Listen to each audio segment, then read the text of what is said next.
हाँ जी, other common source of finance,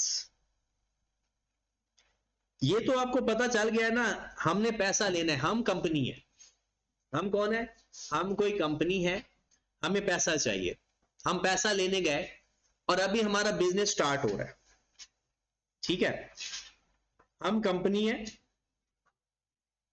और हमारी स्टेज कौन सी है, इनिशियल फेज है हमारा, हम एक मार्केट में घुस गया जहां पर पैसे मिल जाते हैं, वहां पर देखा कि वहां पर 4 दफ्तर हैं पैसा देने के लिए, एक दफ्तर है कि जिसके ऊपर लिखा हुआ था वेंचर कैपिटल,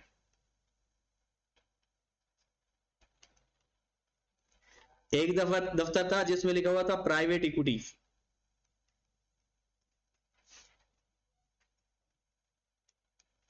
एक पे लिखा हुआ था बिजनेस एंजल्स, जनाब बहुत अच्छा है, एक के ऊपर लिखा हुआ था एसेट सिक्योरिटाइजेशन, एसेट सिक्योरिटी से निकला सिक्योरिटाइजेशन, हमें कुछ पैसे चाहिए बिजनेस चलाने के लिए और हमारा फेज कौन सा है, इनिशियल फेज, हम चले गए और जाते ही किसी ने पूछा हाँ जी भाई किधर आए, कहते जी पैसे चाहिए, कहते अच्छा जी कौन सी कंपनी है आपकी, क्या करते हो आप, कहते यार अभी शुरू किया है, ताजा ताजा काम है, तो मुझे पैसे चाहिए, तो वो कहेगा कि आप इस बंदे के पास चले जाओ या आप इस बंदे के पास चले जाओ। इसका मतलब है अगर किसी भी कंपनी को इनिशियल फेज पे पैसा चाहिए तो या वो वेंचर कैपिटल से सोर्स है एक पैसा हासिल करने का, या दूसरा कौन सा है, बिजनेस एंजल्स। अब हम कहेंगे अच्छा चलो ठीक है चले जाते हैं, तो हम चले गए वेंचर कैपिटल के पास कि वेंचर कैपिटल एक सोर्स ऑफ फाइनेंस है, हम कहते नहीं ये प्राइवेट इक्विटी फंड में क्या होता है, कहते ये मैच्योर कंपनी को पैसा देते हैं, ये इनिशियल फेजेस वालों को पैसा नहीं देते। हमने कहा चलो ठीक है, हमने कहा ये एसेट सिक्योरिटाइजेशन का क्या तरीका कार है, कहते वो आपके बस की बात नहीं है, ये और बात है, ये बाद में देखना, पहले इन तीनों को सीखो। तो हम चले गए वेंचर कैपिटल के पास कि हमें पैसा चाहिए, उसने कहा ठीक है जनाब बिजनेस प्लान बताओ, क्या बिजनेस प्लान है आपका। तो वेंचर कैपिटल देखिए ना, लफ्ज कैपिटल का मतलब तो सरमाया हो गया ना, वेंचर का मतलब क्या होता है, एक तरह की एक टाइप ऑफ पार्टनरशिप है, इकट्ठा काम करना को वेंचर कहते हैं, ज्वाइंट वेंचर का लफ्ज नहीं सुना हुआ आपने। तो वेंचर भी कुछ ऐसा ही है कि आपने भी कुछ हिस्सादारी शामिल कर दी बिजनेस के अंदर, आपने कहा कि ठीक है कि इनिशियल फेज के अगर आपको पैसा चाहिए तो हम आपकी सपोर्ट करते हैं। तो जो वेंचर कैपिटल बैंक या ऑर्गेनाइजेशन होती हैं, ये किसी भी जो यंग कंपनीज होती हैं इनको नेक्स्ट लेवल पर लेकर जाने के लिए सपोर्ट करती हैं, फाइनेंस करती हैं, और उसके लिए सबसे पहले ये आंखें बंद करके पैसा नहीं देंगे, पहले क्या लेंगे, वो कहेंगे बताओ अपनी बिजनेस स्ट्रैटेजी और प्लान बताओ। क्या पूछेंगे, बिजनेस स्ट्रैटेजी पूछेंगे और प्लान बनाएंगे, फिर भी आंखें बंद करके आपको पैसा नहीं देंगे, फिर ये आपको रजिस्टर्ड करवाएंगे किसी स्टॉक मार्केट के अंदर। क्यों, ताकि कल को अगर आप डूबने लगो तो ये अपनी जो इन्वेस्टमेंट है वो निकाल सके। तो ये इसके पास ये चाहते हैं कि इनके पास एक क्लियर एग्जिट रूट होना चाहिए, क्लियर एग्जिट रूट होना चाहिए कि अगर ये पैसा इन्वेस्ट करे, कभी भी पैसा इन्हें अपना वापस लेना है तो जितने शेयर इसने आपकी कंपनी के लिए हुए हैं वो बेचे और अपना पैसा रिकवर कर ले।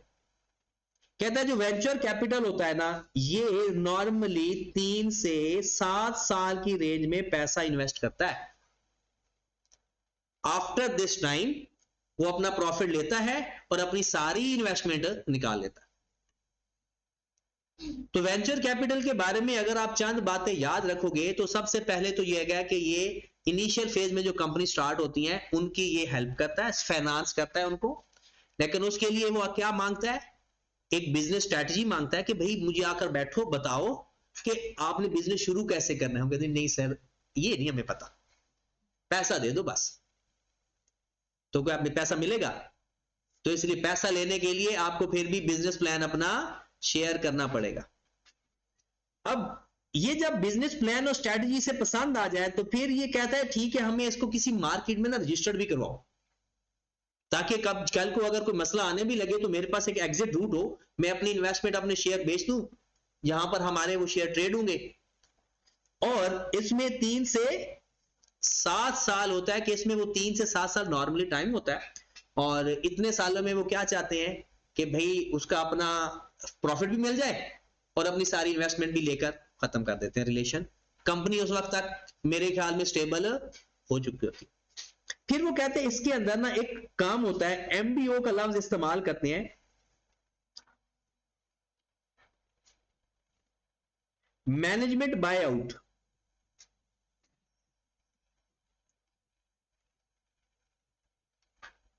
इस मैनेजमेंट बाय आउट का मतलब है कि जो कंपनी के मैनेजर्स होते हैं ना, क्या मैनेजर्स मालिक होते हैं?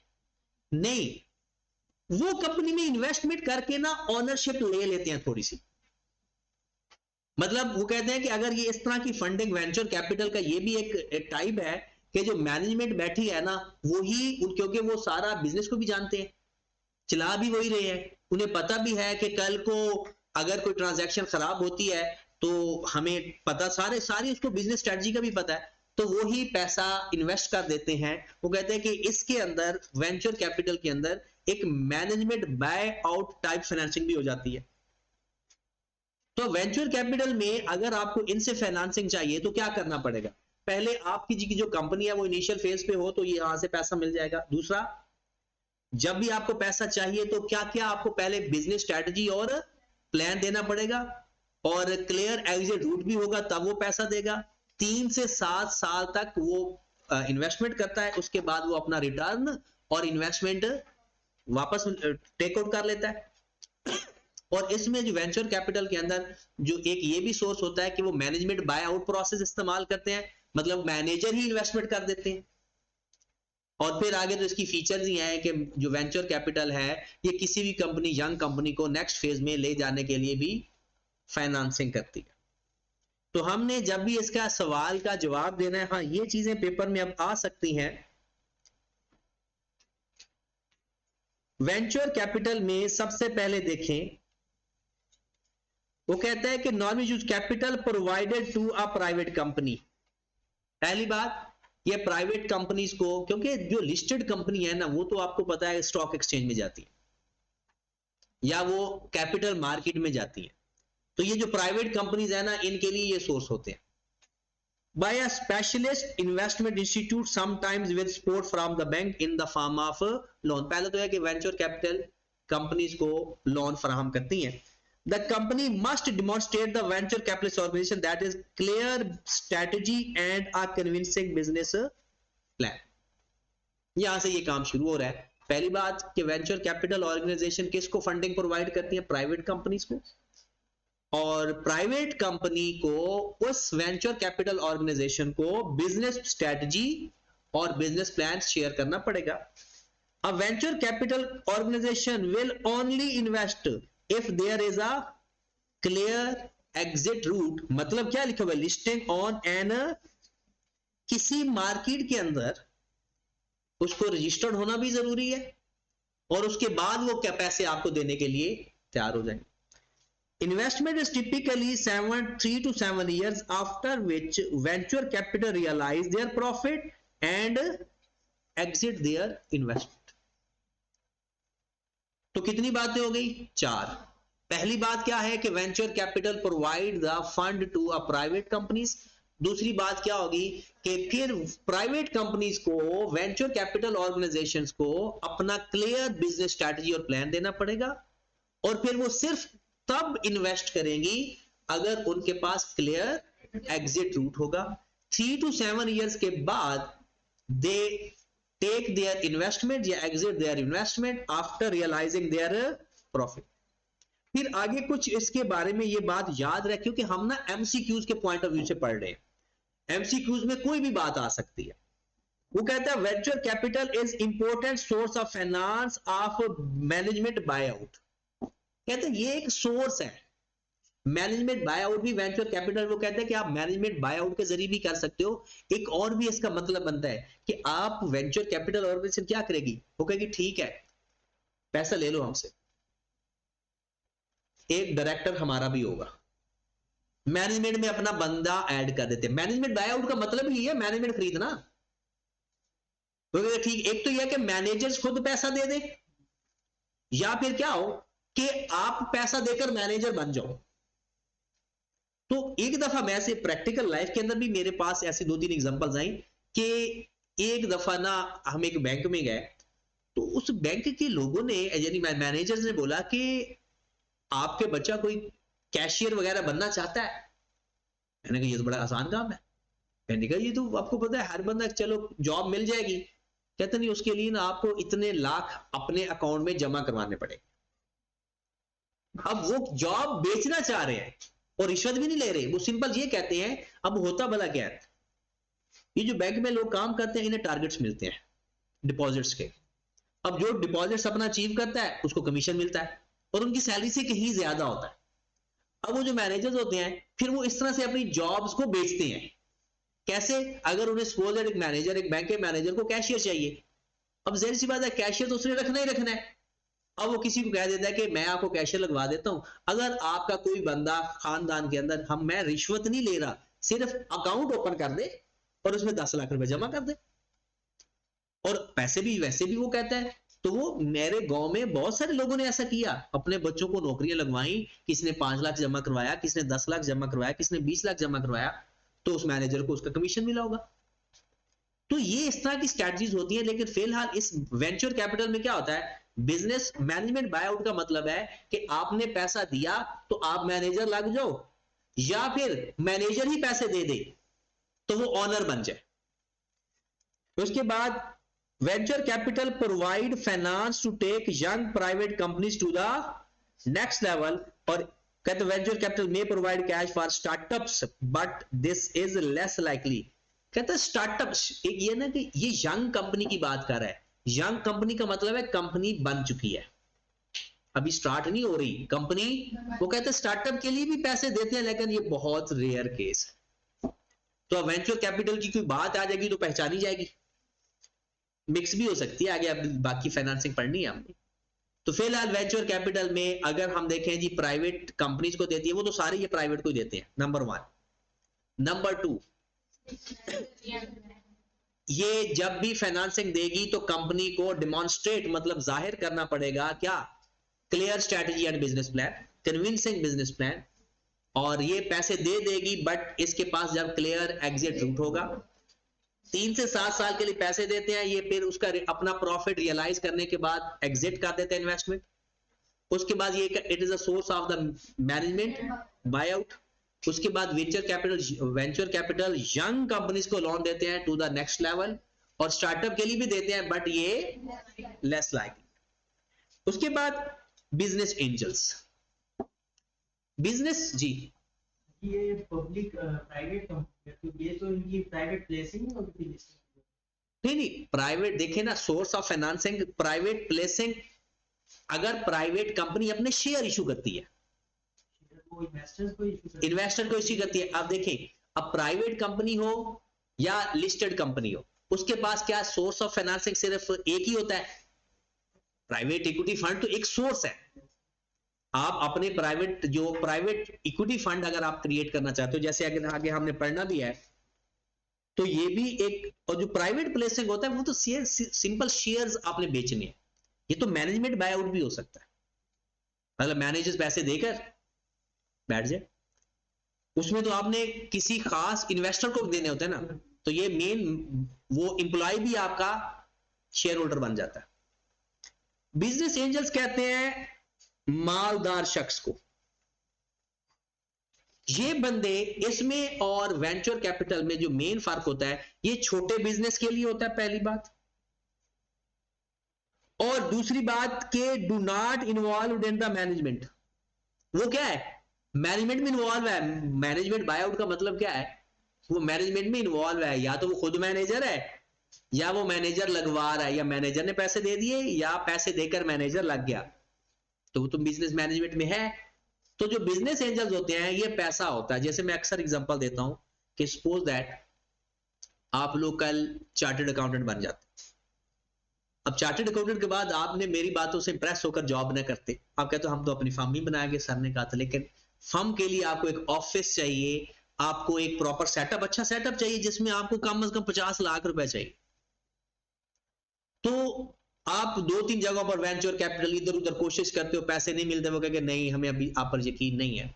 तो आप कहते हो अच्छा ताया के पास भी पैसे तो होंगे, या किसी मामू के पास भी पैसे होंगे, आप उनके पास चले जाते हो और वो कहते हो कि जी हम फर्म बनाएंगे, फिर देखना पैसे ही पैसे हो जाएंगे। हमारे पास 10 क्लाइंट भी आ गए ना, तो बस इतने पैसे आएंगे ना, तो उसमें आधे तेरे आधे मेरे। तो मतलब आप अपने किसी रिश्तेदार को फंसाते हो जिसके पास पैसा है, वो कहते हैं ठीक है बच्चे आप कह रहे हो तो होगा, तो ये पैसे ले लो, लेकिन ये न कहना कि आप आकर ऑफिस में आओ या जाओ, पैसे तो सारे मेरे हैं, लेकिन ये एक सारा काम फिर आपका ही है, बस मुझे पैसे ओरिजिनल वापस कर देना, या ये ना डबोना, तो बाकी कर लो काम। अगर वो बंदा आपको पैसे दे देता है तो ये एक सोर्स ऑफ फाइनेंसिंग तो हुई ना।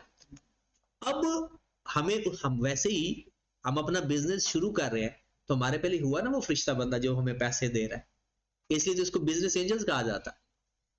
और कहते हैं कि ये मार्केट में बहुत कम मिलते हैं, वैसे जाकर देखो तो सही, ताया जान से पैसे मांगो, या मामू से, या फूफो से, या खाला से, बहुत कम केसेस हैं कि वो आपको पैसे दे दे। तो इसलिए भी उसने भी लिख दिया बुक में, वो कहता है business angels are not are common, ये ऐसे नहीं मिल जाते हैं। लेकिन ये पहली बात है कि business angels are wealthy individuals who invest directly in a small business usually by purchasing new equity share। इसका मतलब ये होता है कि शेयर का मतलब बेसिकली हिस्सादारी है। हम वो शेयर पेपर जो कहते हैं ना, शेयर का बेसिक मतलब क्या होता है, हिस्सादारी। वो कहता है कि वो अक्सर ऐसा होता है कि जिनके पास पैसा होता है ना, वो इंटेलिजेंट लोगों को कहता है कि यार मुझसे पैसे ले लो, काम करो, तो जो प्रॉफिट होगा हम आधा आधा कर लेंगे, या आप वो एक परसेंटेज रख लेते हैं हम।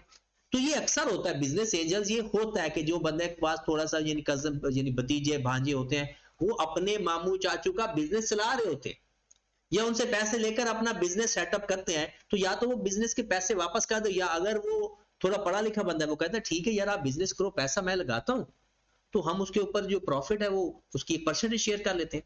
तो ये भी वो कहता है कि business angels are wealthy individual who directly invest into small business usually by purchasing new equity. एक नया काम शुरू करते हैं, एक नया हिस्सादार बनाते हैं अपना और काम शुरू कर देते हैं। और उसमें होता क्या है कि business angels don't get involve in the management, वो मैनेजमेंट में नहीं आते उस कंपनी की। वो कहते हैं कि ये बहुत कम होते हैं, there are too little business angel finance available to meet the potential demand for equity from small company. कहता है business angels are way of small companies to raise equity at very start of the life. हाँ ये बड़ी important बात है।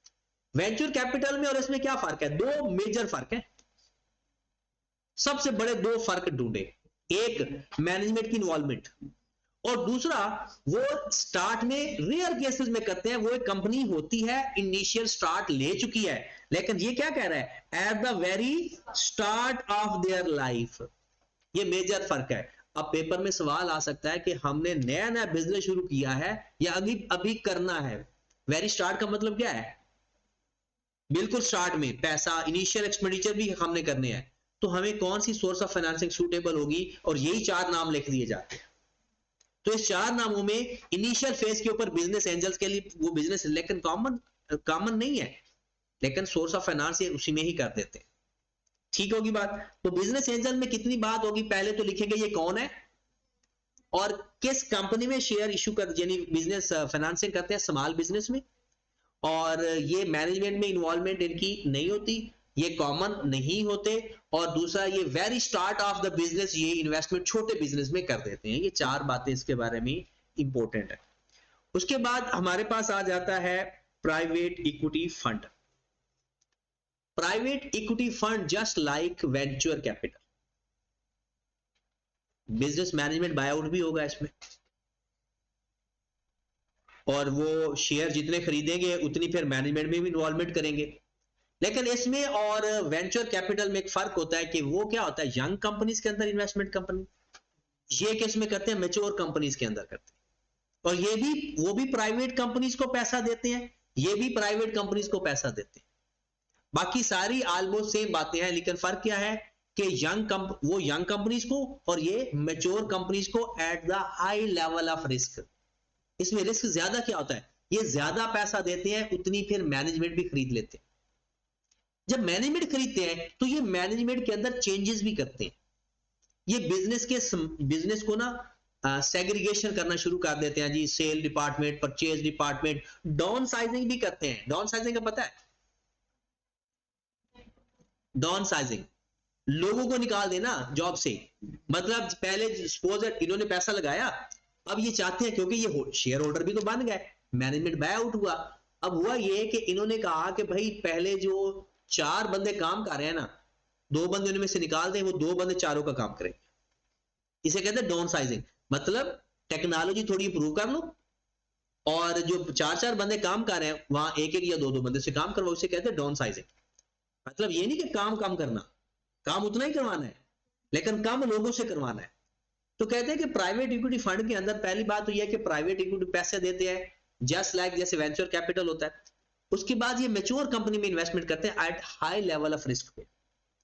और इसके अंदर होता क्या है कि ये आते ही ना मैनेजमेंट, क्योंकि बाय आउट का टाइप है ये भी एक, तो आते ही ये अपने बिजनेस की जो मैनेजमेंट है उसको चेंज करते हैं, डाउन साइजिंग करके, इनएफिशिएंसीज को रिमूव करके, कि जो उनको लग रहा है ना कि ये डिपार्टमेंट, और बिजनेस को छोटे छोटे स्मॉल पार्ट्स में डिवाइड कर देते हैं। इसका मकसद क्या होता है, ताकि हमें हर एक की एफिशिएंसी की वैल्यूएशन हो रही हो, कि अगर एक बिजनेस के अंदर बिजनेस थोड़ा माठा चल रहा है ना और सारे डिपार्टमेंट इकट्ठे काम कर रहे हैं, पता नहीं है कि किसका क्या काम है या क्या हो रहा है, तो ये आइडेंटिफाई करना मुश्किल होता है कि मसला कहां पर है। अगर सेग्रीगेशन कर लो ना तो बंदा डिपार्टमेंट वाइज उसकी एफिशिएंसी टेस्ट कर लेता है और पता चल जाता है कि अच्छा किस लेवल पे कौन बंदा काम कर रहा है और किस डिपार्टमेंट को जरूरत है अपडेट करने की या उसकी इनएफिशिएंसीज को रिमूव करने की। तो ये बातें अगर इसमें देखें तो ये 1 बाय 1 वही लिखी हुई है। सबसे पहले बात क्या लिखी हुई है, वो कहता है कि ये private equity describe equity operating companies that are not publicly traded in the stock exchange. Publicly नहीं ट्रेड हो रही तो फिर किसको पैसे देंगे, प्राइवेट कंपनी को। Private equity as a source of, ये लाइन लिखे या ना लिखे एक ही बात है। A private equity fund looks the reasonable large stake in mature business। वो कंपैरिजन करें ना उनके साथ। अब देखिए वेरी स्टार्ट में कहां से पैसा आएगा, बिजनेस एंजल से। अगर यंग है पैसा चाहिए तो वेंचर कैपिटल, मैच्योर बिजनेस है ऑलरेडी स्टेबल है तो प्राइवेट इक्विटी फंड। फिर इसमें क्या होता है, it is a typical leverage buy out transaction. इसका मतलब क्या है, leveraged buy out transaction. Leveraged buy out transaction का मतलब है कि combination of equity and debt, combination of equity and leverage. आपको पता है ना गियरिंग रेशियो को लेवरेज रेशियो भी बोला जाता था, गियरिंग रेशियो को लेवरेज रेशियो भी बोला जाता है। तो कहते हैं कि ये जब फाइनेंसिंग करती है ना प्राइवेट फर्म, तो ये कुछ डेट फाइनेंसिंग हो जाती है और कुछ इक्विटी फाइनेंसिंग हो जाती है। मतलब कुछ शेयर होल्डर होते हैं, कुछ जो प्राइवेट तरीके से भी फंड रेज किया जा सकता है, बैंक लोन वगैरह डिबेंचर टाइप चीजें, इससे भी किया सकता है। कहते हैं it is a typically leveraged by a transaction a private by majority control of existing mature company। फिर आगे देखें, tries to enhance value by eliminating inefficiencies या driving growth। inefficiencies का मतलब है, जाहिर सी बात है 30% उन्होंने कैपिटल आपको दे दिया, यहां पर आगे लिखा भी हुआ है, इसका मतलब है वो आपकी कंपनी के 30% मालिक बन गए। वो जो पहले मैनेजर्स बैठे हैं वो भी कर सकते हैं, या प्राइवेट इक्विटी ऑर्गेनाइजेशन भी आपको पैसे दे देती है। अब वो क्या करेंगे, अपना एक बंदा लेकर आएंगे, एक डायरेक्टर लेकर आएंगे, वो कहेंगे जा चेक करके आ, इसका ना सेटअप करके इसको सही करके। जैसे हमें एक नया बिजनेसमैन मिला तो बिल्कुल इसी तरह की एक एग्जांपल्स है। कल मेरी उससे मीटिंग भी छोटी सी हुई, तो उसने कहा जी मैंने ना ये कैफे के अंदर ना एक अपडेशन करना चाहता कि ताकि जो लोग हैं ना, जो कैब बच्चे हैं ना कॉलेज के, वो यहां से चीजें खाए पी हैं, और एक अपडेशन क्या कि वो उसने सेटअप बनाया, बताया सारा कुछ, उसने थोड़ा सा मुझे समझाने की कोशिश की। तो फिर उन्होंने कहा कि उसमें नई क्या चीज लाएंगे, ये चीजें हैं। ये अगर आप देखें तो ये बिल्कुल सारी वही चीजें हैं कि वो थोड़ा सा पैसा उसके साथ इन्वेस्ट करना चाह रहा है, तो इसका मतलब है वो एक तरह का शेयर होल्डर भी बन जाएगा। वो क्या नाम है उसका, इत्फाक भाई, मुल्ला, जो भी है। तो उसके साथ अब क्या हुआ कि उसने आते ही क्या करना है कि जो इनएफिशिएंसीज हैं कैफे के अंदर जो चल रही हैं, वो उसको उसने देखा, मॉनिटर किया, फिर उसने आगे क्या करेगा कि देयर रियलाइज टू, हाँ, break the business into small parts. वो क्या करेगा, ऐसा करते हैं कि यार आप वो जो चीज लाना चाह रहा है गर्मियों की चीज, अब वो क्या कहते हैं अच्छा इसका सेटअप थोड़ा इधर कर देते हैं। यहाँ जो बंदा आएगा कि सपोज कोई शरबत पीना है उसने या ठंडी चीज इस्तेमाल करनी है, उसको एक सेग्रीगेट कर दिया। यहाँ पर हम चाय वाला सिस्टम थोड़ा साइड पे कर देते हैं कि गर्मी का मसला ना हो, और अगर कोई और चीज आपने खानी पीनी है तो उसके लिए सेग्रीगेशन हो गई। तो उसने क्या किया, वो कहता है to realise the investment possibly by breaking the, उसके बाद क्या है, private equity approach the elimination inefficiencies by downsizing या हैव टू अट्रैक्ट क्रिटिसिज्म। वो डाउन साइजिंग का मतलब क्या है कि वो अब दो बंदा एक मालिक नया आ गया, उसने देखना तो है ना कि गड़बड़ किया है, किधर है गड़बड़, उस गड़बड़ को इनएफिशिएंसीज को रिमूव करेगा। क्योंकि एक नया मैनेजर आएगा, उसने ये तो बताना ही है कि मैं आया। अब यहां पर लिखा हुआ है कि इसमें होता क्या है, it is used to source of finance, equity fund will take large stake, कितना स्टेक मतलब होता है शेयर कितने खरीदे हैं, और प्राइवेट इक्विटी खरीद is a method of private raise equity, ये वही बातें पुरानी है। तो मेन इसमें क्या चीजें इंपॉर्टेंट है, पहली इंपॉर्टेंट चीज है कि ये प्राइवेट कंपनी, ये ट्रेड नहीं होती किसी भी मार्केट, स्टॉक मार्केट के अंदर। दूसरा इसकी टाइप्स क्या है, वेंचर कैपिटल, लेकिन वेंचर कैपिटल होता कौन सा है भला, इनिशियल स्टेज के ऊपर, और ये क्या करते हैं, large stake in mature companies, और फिर जैसे ये स्टेक ले लेते हैं अगला काम क्या होता है कि ये बिजनेस में जो इनएफिशिएंसीज है उसको रिमूव करते हैं। उसके बाद नेक्स्ट उसका क्या स्टेप होता है कि भाई उसने इनएफिशिएंट बिजनेस को छोटे छोटे हिस्सों में ब्रेकआउट करते हैं ताकि, और उसमें डाउन साइजिंग करके थोड़ी इनएफिशिएंसीज को एलिमिनेट करते हैं। और मोस्टली ये कितना परसेंटेज होता है, 30% के राउंड बोर्ड, क्योंकि लार्ज स्टेक है ना, तो ये नहीं कि फिर 2-4% नहीं होगा। उसके बाद है जनाब लास्ट बट इंटरेस्टिंग, ये बिल्कुल ही डिफरेंट है, asset securitisation and cell.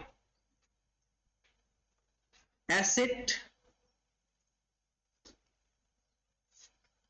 Securitisation, security किसे कहते हैं, सिक्योरिटी, ये जो इसमें फाइनेंस के अंदर सिक्योरिटी किसे कहते हैं, ये जो शेयर्स वगैरह होते हैं ये सिक्योरिटी भी कहता है, शेयर्स, डिबेंचर, बॉन्ड्स, ये सिक्योरिटी भी कहलाते हैं। अब एसेट्स आपका है, मशीन है, अकाउंट रिसीवेबल है, इन्वेंट्री है, क्या ये आपके स्टॉक मार्केट के अंदर ट्रेड हो सकते हैं या नहीं? स्टॉक आप कहते हैं जी मेरे पास इतना स्टॉक पड़ा हुआ है, बताओ कोई खरीदने आया तो बताना, स्टॉक मार्केट में चले गए, तो वो तो ट्रेड नहीं होते। या अकाउंट रिसीवेबल हमारे हैं, क्या वो ट्रेड होते हैं? नहीं होते। वो कहते हैं कि जो तो आपकी सिक्योरिटीज ट्रेड होती हैं वो तो है, ये वो काम है कि जो आपके एसेट्स ट्रेड नहीं होते सिक्योरिटी के तौर पर या स्टॉक एक्सचेंज में, ये उनको सिक्योरिटी में कन्वर्ट कर देते हैं। कैसे कन्वर्ट करते हैं, ये एक तरीकाकार होता है। वो कहते हैं कि अगर दो तरह से है ना, अगर आप अपने कोई एसेट सिक्योरिटी में कन्वर्ट करवाते हो तो वो कहते हैं एसेट्स बैक सिक्योरिटाइजेशन, और अगर आप अपने फ्यूचर कैश फ्लो के अगेंस्ट सिक्योरिटी शेयर इशू करते हो, फ्यूचर कैश फ्लो के अगेंस्ट, तो उसे क्या बोलेंगे, कैश फ्लो सिक्योरिटाइजेशन। अब इसमें एक ये जो तरीकाकार है, ये जो अगर डेफिनेशन पेपर में आ जाए, ये आप इसकी डेफिनेशंस और फीचर्स हैं ये वाली, और ये इसका प्रोसीजर है। प्रोसीजर लिखना कंपल्सरी नहीं है, लिख दो तो ठीक है, नहीं लिखोगे तो कोई मसला नहीं। अब इसमें होता क्या है, मैं आपको थोड़ा सा इसका डायग्राम के जरिए या ऐसे ही बताता हूं कि एक कंपनी ए है, इसको पैसा चाहिए, लेकिन अगर ये शेयर इशू करते हैं ना तो इनका गियरिंग रेशो खराब होता है। अब कहते क्या करें, ये एक फर्जी कंपनी इंट्रोड्यूस करवाते हैं, कंपनी बी, जिसे वो एसपीवी के नाम से, स्पेशल पर्पस व्हीकल के नाम से इंट्रोड्यूस करवाते हैं। मतलब स्पेशल पर्पस व्हीकल का मतलब क्या होता है कि आपने करना यह है कि जो स्पेशल व्हीकल का मतलब होता है ट्रांसफर। व्हीकल का क्या मतलब है यहां पर? ट्रांसफर। ये जो कंपनी ये है, अपने एसेट्स, वो वाले एसेट्स जो कि ट्रेडेबल नहीं है स्टॉक मार्केट के अंदर, इसके नाम ट्रांसफर कर देते हैं कंपनी बी के नाम। अब वो नाम कंपनी बी के आ गया। अब कंपनी बी क्या करेगी? क्योंकि अगर कंपनी ए अपने शेयर इशू करती है, अपने नाम से इशू करती है पैसा लेने के लिए, तो उसका डेट इक्विटी रेशियो में मसला आ रहा है, या कोई और इशू हो सकता है, या उसे जो मसला है वो ये कहता है कि अगर मैंने अपने नाम से शेयर इशू किए ना, तो हो सकता है कि मुझे वो नया जो शेयर होल्डर है वो तो परमानेंट मेरे मालिक बन जाएंगे ना। तो वो कंपनी बी के नाम से अपने एसेट्स, अपने रिसीवेबल्स, अपने एसेट्स ट्रांसफर कर देते हैं और कंपनी बी के नाम के शेयर इशू कर देते हैं अगेंस्ट डिविडेंड। अब जो लोग यहां पर पैसा इन्वेस्ट कर रहे हैं वो कंपनी ए में नहीं कर रहे, वो किस में कर रहे हैं? कंपनी बी में कर रहे हैं। और कंपनी बी एक एसपीवी है, मतलब कागजी कंपनी है, और इसके नाम पर ये सिक्योरिटी तो है। मतलब अगर कल को ये पैसे वापस नहीं करेंगे तो जो कंपनी बी के नाम ट्रांसफर हुए हैं ना एसेट्स, वो बेच के शेयर होल्डर ले सकते हैं पैसा। अब हुआ क्या कि कंपनी बी को पैसे मिल गए। अब कंपनी बी ने पैसे किसको दे देने हैं? कंपनी ए को। तो कंपनी ए को पैसा आ गया। अब कंपनी ए ने अपने नाम से शेयर इशू नहीं किए, बल्कि किस नाम से इशू किए हैं? कंपनी बी के नाम से। और किस तरह से किए हैं कि अपने एसेट्स कंपनी बी को ट्रांसफर कर दिए, और कंपनी बी एक कंपनी बनाई, एसपीवी कंपनी, एक स्पेशल पर्पस व्हीकल कंपनी, और उसके नाम से शेयर इशू करके पैसा लिया। ऐसा क्यों करते हैं?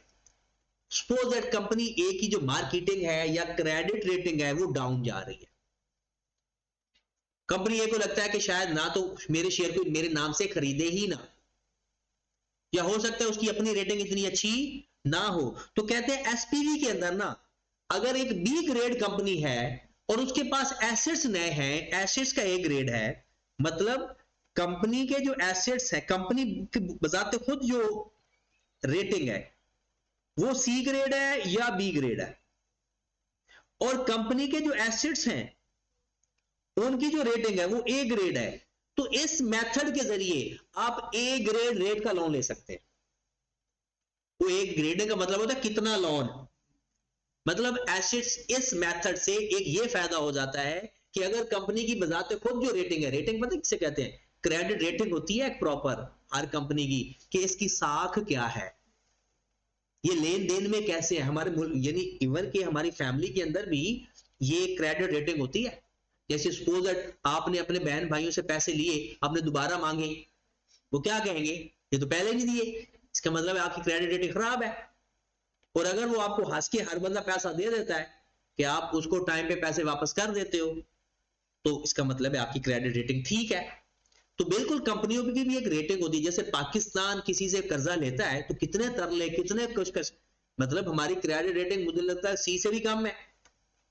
तो कहते हैं कि एसपीवी मेथड के जरिए ना, अगर जिस कंपनी की रेटिंग बजाते खुद खराब है, तो वो किस रेटिंग के तहत लोन ले लेगी? अपने एसेट्स के तहत, क्योंकि अब ये नई कंपनी है, इसको ये एसेट ट्रांसफर हो गए, तो अब एसेट्स को देखा जाएगा कि इस कंपनी के एसेट्स की हालत क्या है। क्लियर होगी बात? और कहता है मोस्टली ये कंपनीज सर्विस इंडस्ट्री के अंदर ये फाइनेंसिंग होती है, मोस्टली सर्विस इंडस्ट्री के अंदर। और इसमें कंपनी की रेटिंग पे लोन नहीं मिल जाता, किसकी रेटिंग पे मिल जाता है? एसेट्स की रेटिंग के ऊपर मिल जाता है। अब दोबारा इसको कहते हैं, सबसे पहले एक कंपनी अपने एसेट्स के अगेंस्ट लोन या फाइनेंसिंग करती है, उनके अगेंस्ट या उनको ट्रांसफर करती है सिक्योरिटी के अंदर, जो नॉर्मली ट्रेडेबल नहीं होते। अगर किसी एसेट के अगेंस्ट होता है तो उसे क्या बोलते हैं? Assets back securitisation. और अगर कैश फ्लो के अगेंस्ट है तो उसे क्या बोलते हैं? Cash flow securitisation method. अब ये नॉर्मली किस तरह की इंडस्ट्री में होता है काम? सर्विस इंडस्ट्री में। और इसमें जो फाइनेंसिंग मिलती है वो कंपनी की बजाय एसेट की रेटिंग के ऊपर मिल जाती है। इसका तरीकाकार क्या होता है कि सपोज एक कंपनी ए है, वो कंपनी बी के नाम अपने एसेट ट्रांसफर कर देती है, कंपनी बी अपने नाम से शेयर इशू करती है, जो पैसा शेयर इशू करके आता है वो कंपनी बी किसको ट्रांसफर कर देती है, कंपनी ए को, और बेसिकली कंपनी ए को ही पैसा चाहिए था। Got it. अब इसका अगर आप थोड़ा सा बुक से देख ले, मैं हाईलाइट करवा देता हूं चीजें। Securitisation is a process of converting existing assets, कौन से, या future cash flow into marketable securities. कहते हैं अपने एसेट्स या अपने कैश फ्लो किस में कन्वर्ट करवा लो, conversion of existing into market, conversion of existing assets is known as a asset backed securitization, and conversion of future cash flow into marketable securities is known as a future cash flow। ये definition तो मेरे ख्याल में याद हो जाएगी। It is a process of converting the existing assets and cash flow into marketable securities। ये definition होगी। ऐसा क्या definition है? It is a process of converting the existing assets या future cash flow into marketable securities। अगर existing assets का है तो assets backed securitization, और अगर cash flow के अगेंस्ट है तो cash flow securitization। आगे पहले यहां पर आते हैं, asset securitization used extensively in financial service industry। उसके बाद securitisation allow the conversion of assets which are not marketable into marketable. कहता है कि इसका कि इस प्रोसेस से वो जो एसेट्स मार्केटेबल नहीं है वो मार्केटेबल बन जाते हैं, यानी मार्केट के अंदर ट्रेड होना शुरू हो जाते हैं। सिक्योरिटाइजेशन अलाउ कंपनी टू बारो at the rate that commensurate with the rating of the assets. इसका मतलब क्या है कि एसेट्स की रेटिंग के ऊपर लोन मिल जाएगा, फाइनेंसिंग मिल जाएगी, ना कि कंपनी के साथ। आगे एग्जांपल दिया है, a company with credit rating double B, asset rating double A, securities the assets it gains access to the double A borrowing rate. तो डबल ए बोरोइंग रेट किसकी रेटिंग है, एसेट्स की। ये वो प्रोसीजर लिखा हुआ है जो हमने ए बी वाला बात की है, ये वही सारा प्रोसीजर है। ठीक है, तो हमने आज 4 चीजें पढ़ी, venture capital, business angels. Venture capital की बातें दिमाग में जाते हुए दोहरा लेना, बिजनेस एंजल्स में 3 बातें वो दोहरा लेना, प्राइवेट इक्विटी फंड में 4-5 बातें हैं, और एसेट सिक्योरिटाइजेशन एंड सेल। तो कल एक दफा थोड़ा सा हम गो थ्रू करेंगे, तो उसके बाद हम इस्लामिक फाइनेंस में चले गए, तो इस्लामिक फाइनेंस ही हमारा रह गया।